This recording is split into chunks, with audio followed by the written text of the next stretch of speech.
Pak Raufik, ini kan ceritanya Ijmi ini pengen mengetahui lebih jauh tentang pendidikan yang di bawah Yayasan Subulus Salam.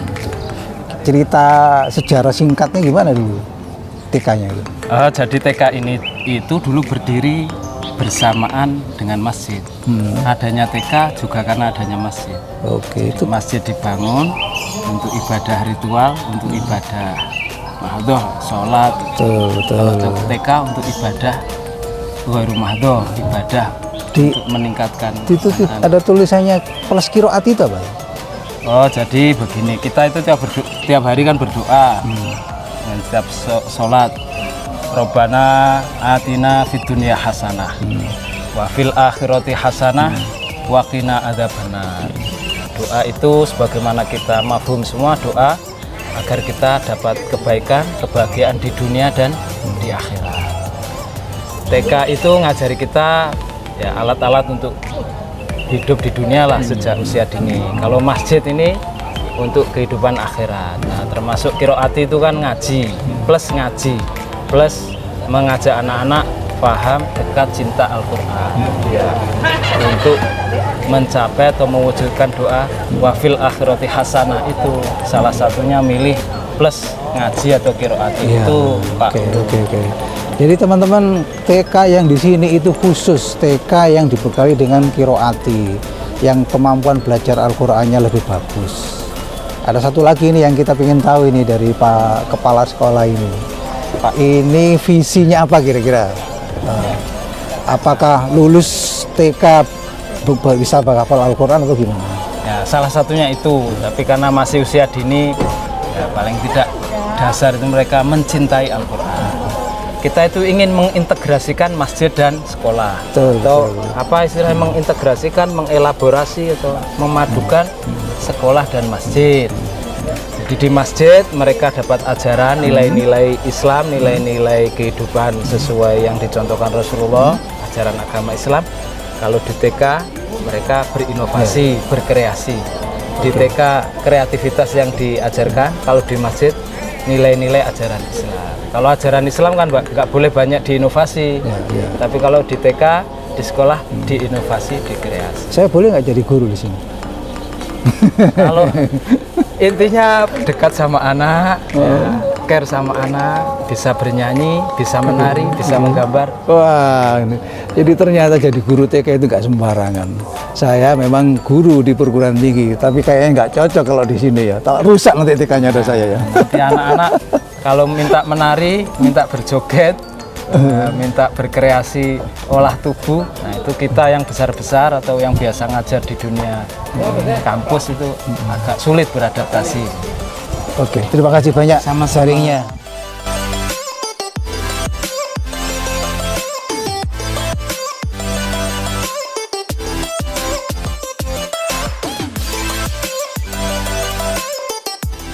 Assalamualaikum warahmatullahi wabarakatuh. Kawan-kawan, jumpa lagi dengan saya Ulul Albab dari Ijmi, Jawa Timur. Warna-warni Ramadan hari ini adalah yang terakhir, episode terakhir untuk Ramadan. Kali ini kita akan kunjungi masjid mewah di tengah perumahan yang tidak mewah sebetulnya, dan banyak kelebihan. Apa saja yang akan kita kulik nanti di sana banyak. Kita ikuti ke dalam ya, sambil jalan-jalan, sambil melihat-lihat, sambil nanti diskusi dengan para tokohnya. Yuk, let's go.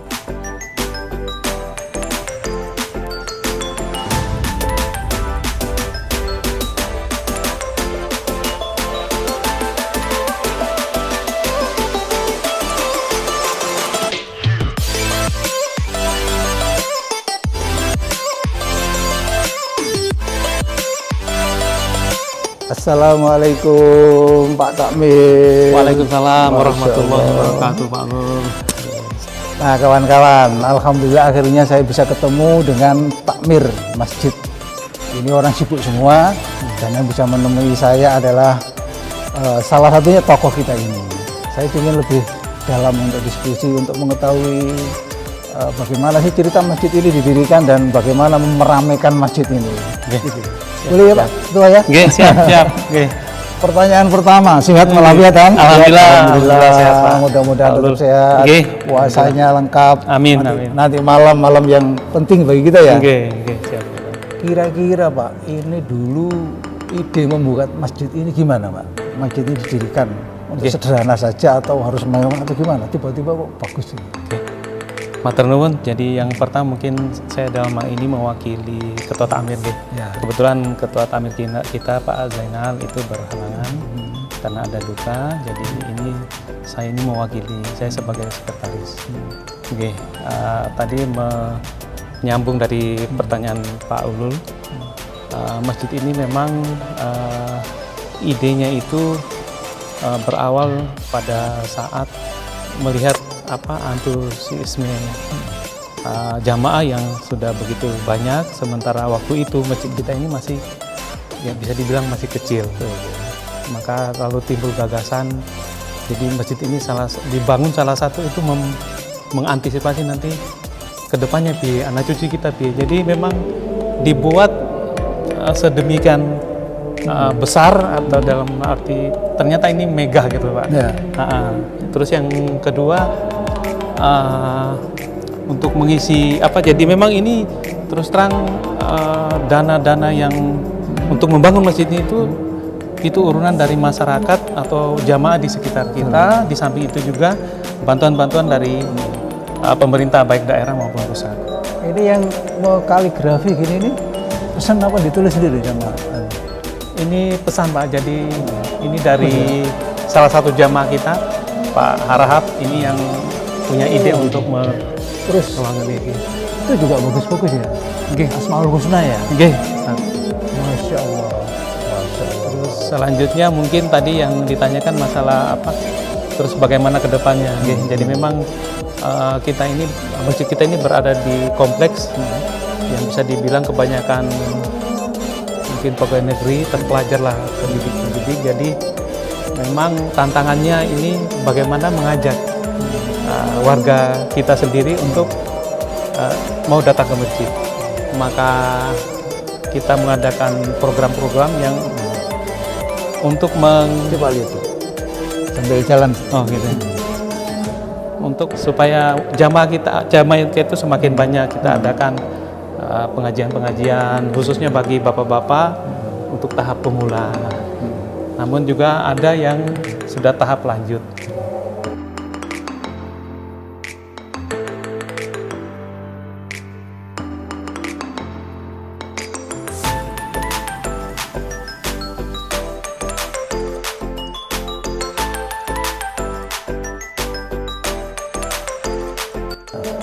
Di situ kan ada rak-rak ya, ada kacamata, ada ini.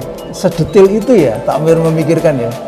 Jadi itu semua kami melihat dari kebutuhan jamaah kita. Jadi sampai disediakan buku bacaan, Al-Quran, yang lupa bawa kacamata juga itu. Sampai Saya tadi lihat di sana juga banyak sajadah gitu ya. Itu disiapkan untuk yang datang nggak bawa sajadah. Betul. Air minum selalu ada. Selalu ada. Kopi ada nggak kopi? Nah ini untuk tahun ini kebetulan ditiadakan. Dan ini mungkin saya sampaikan sedikit Pak Ulul bahwa ini kebanyakan bantuan dari jamaah. Jadi sedekah seperti air minum, kacamata ini dari jamaah Pak Ulul. Jadi memang ya itulah yang kami merasa terbantu itu dari. Oke, insya Allah saya nanti akan nyumbang Al-Quran, tapi tidak banyak. Ada logonya Ijmi. Iya, siap. Saya siapkan nanti. Alhamdulillah. Nanti diterima di bawah aja ya. Siap. Ya. Kita lihat ke atas. Siap. Penasaran saya. Monggo. Saya kalau masuk sini jadi ingat masjid di Turki ini. Oh gitu ya.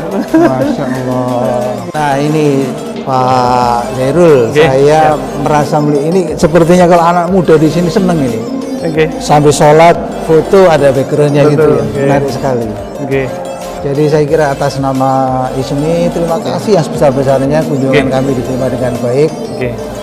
Memang kami sengaja mau menyampaikan ini kepada khalayak, mudah-mudahan nanti Ijmi bisa berkunjung ke masjid-masjid yang lain dan itu menginspirasi.